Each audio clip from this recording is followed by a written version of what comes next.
In today's video, I'm going to show you how to top up amount on your Namecheap account step by step. Whether you want to add funds for future domain renewals, hosting payments, or just keep your account balance ready, this quick tutorial will walk you through the entire process in a simple and safe way. If this video helps you out, make sure to hit the like button and subscribe for more easy tutorials just like this. Let's get started. First, log into your Namecheap account. Open your browser, go to Namecheap, and sign in with the email address and password associated with your account. Once you're inside your dashboard, take a moment to make sure you're in the right account, especially if you manage more than one. Next, look for your account balance. This is usually found in your account dashboard or billing area. Your account balance is where Namecheap shows the funds currently available in your account. If your balance is low and you want to add more money, this is the section you need. Now click Top Up.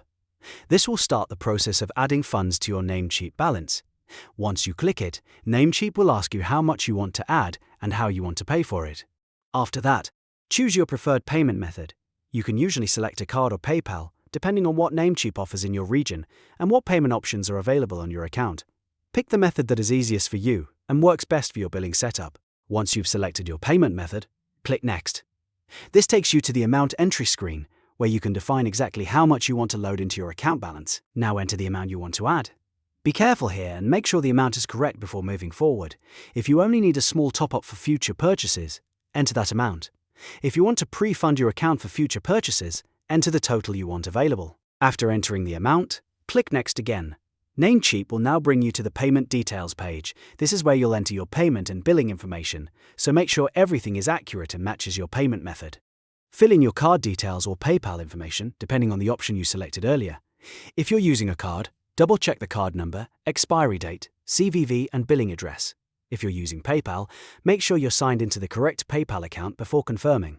Before you finish, review the information carefully. This is an important step because it helps you avoid payment errors, failed charges, or sending funds to the wrong account details. Take a few seconds to confirm the amount, payment method, and billing details are all correct. When everything looks good, click Charge to complete the payment. This is the final confirmation step, so only click it once you're sure all the information is correct. Namecheap will then process the transaction and begin adding the funds to your account. Now all you have to do is wait for the payment to be processed. In most cases, the balance update happens quickly, but depending on your payment method, it may take a little time for the transaction to clear and appear in your account. And that's it. You've now topped up your Namecheap account amount successfully. From here, your added balance can be used for future services, renewals, and purchases whenever you need it. If this video helped, don't forget to give it a like, subscribe to the channel, and turn on notifications so you don't miss the next tutorial. Thanks for watching, and I'll see you in the next one.